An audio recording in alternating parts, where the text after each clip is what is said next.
The Running Man is the Arnold Schwarzenegger movie where he showed the world that he is so badass he can make a movie about a man running, hardly run at all, and it'll still be fucking awesome. Give me a break and shut up. Yes, sir.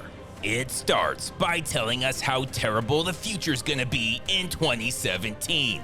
But when we see this future, holy shit, it was a fake out, and 2017 is everything you ever hoped for. Arnold's flying a helicopter because he does what he wants when they try to get him to slaughter a bunch of innocent people for no real reason. Eliminate anything moving. Luckily, Arnold's not Steven Seagal. He's a real action star who's never even heard of this Seagal guy. So he tells his dispatch to go f themselves. The hell with you. They're not happy about that, so they attack him, which seems like something that could probably wait until he's not flying the fucking helicopter that you're all in right now. What are you doing? But whatever, now Arnold's been in prison for 1.5 years, and everyone's dropping dead from starvation, or at the very least, severely emaciated. Realizing we're 5 minutes into the movie and there's only been one fight scene, Arnold fixes that shit quick by just wailing on this random prisoner. Fuck yeah! So the prison guards just start opening fire on everyone except for the two guys actually fighting.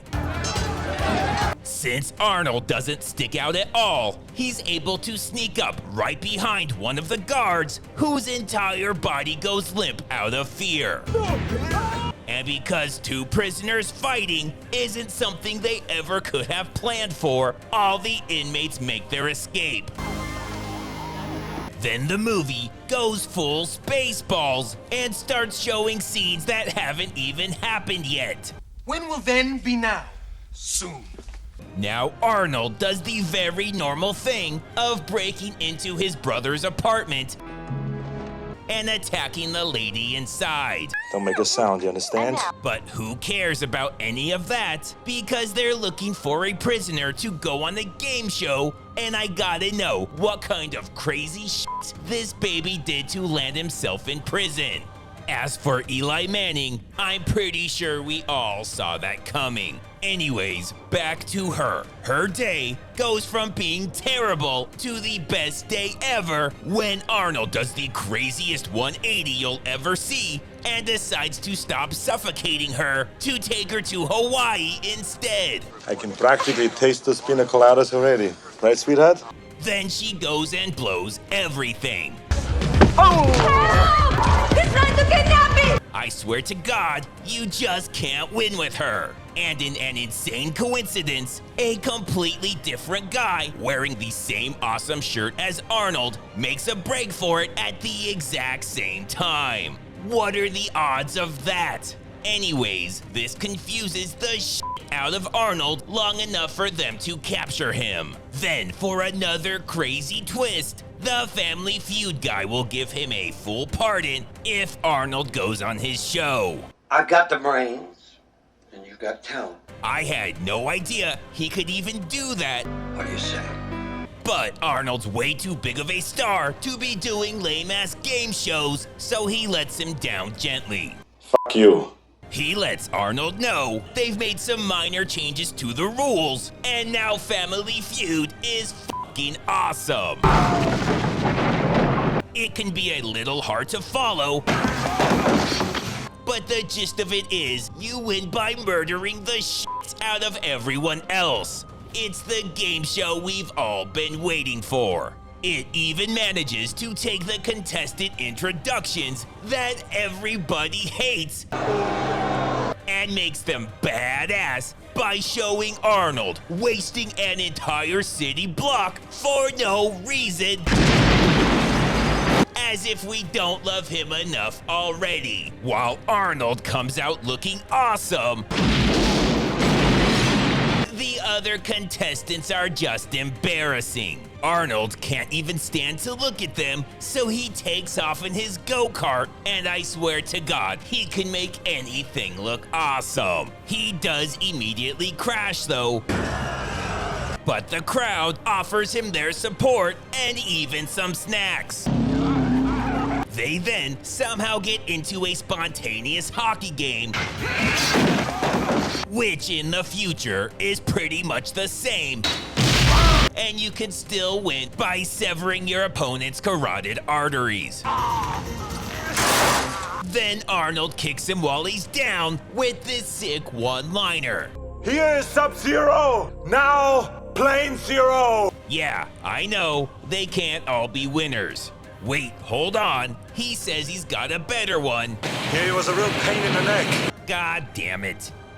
Now we get the botched clone of Jesse Ventura and Guy Fieri, who carries 3 chainsaws that we know about. He shows just how powerful they are by cutting these thin pieces of wood that seem to already be falling apart.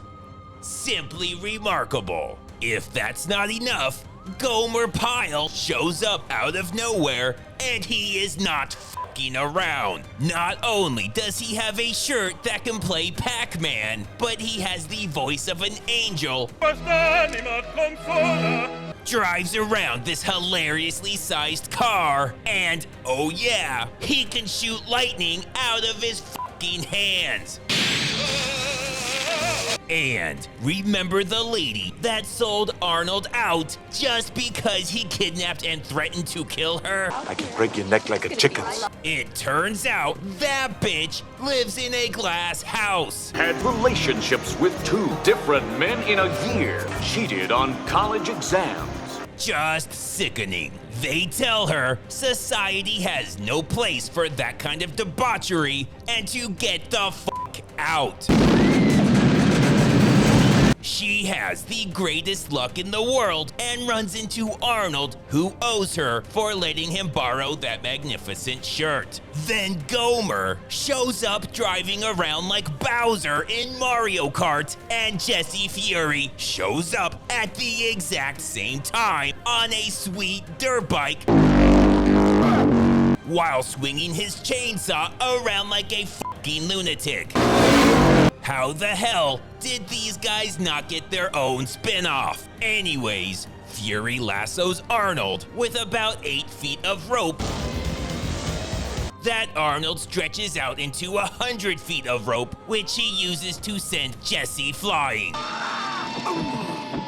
Then they share a tender moment that's interrupted when Fury finds out that trying to outmuscle Arnold in his own movie is really fucking stupid, and now there's 2 buzzsaws. And while Arnold's doing that, Gozer Pyle is murdering the shit out of characters we don't care about while dressed like a space-age Kool-Aid man. But it's all downhill from there, and as Arnold's about to do some crazy shit to take him out, he drives over a banana peel or something and defeats himself.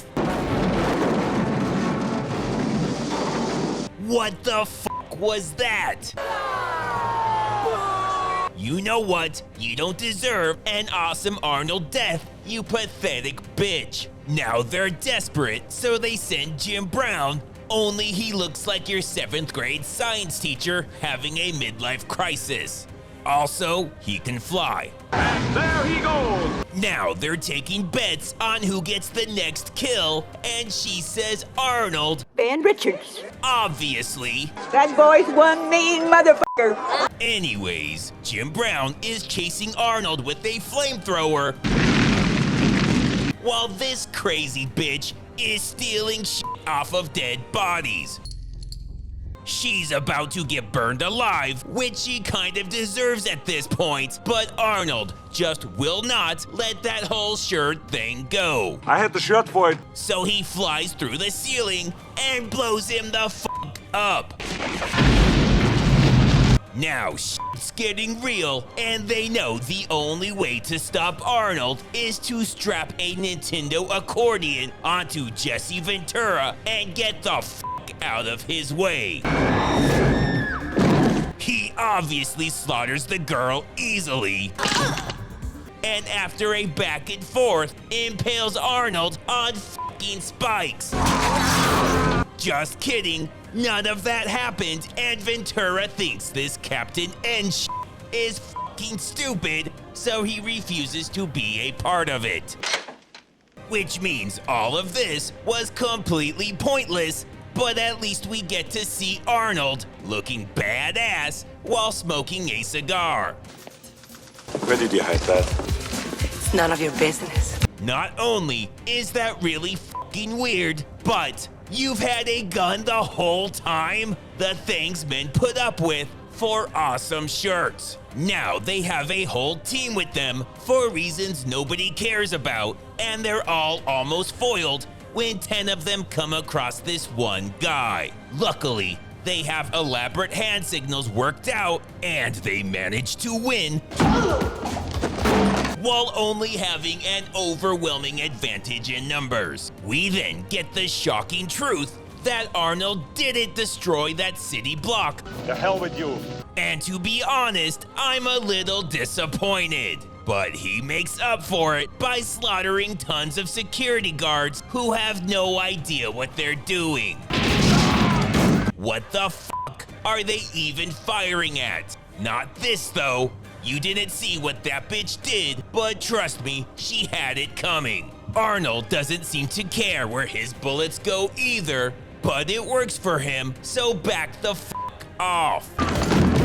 While it looks like Family Feud is family fucked, One of us is in deep trouble. he's got one last trick up his sleeve. Sven, do you want to talk to Mr. Richards? A really stupid trick that fails immediately, but still. So he goes with plan B, talking about how much people love TV. Americans love television.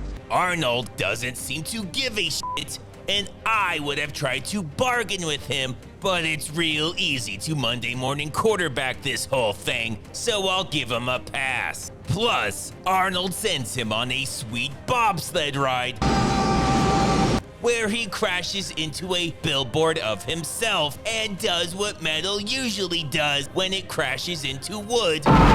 Blows the fuck up. Now it's over, and discount Selma Hayek has no idea how lucky she is to have that damn shirt, because even in 2019, Arnold could do so much better.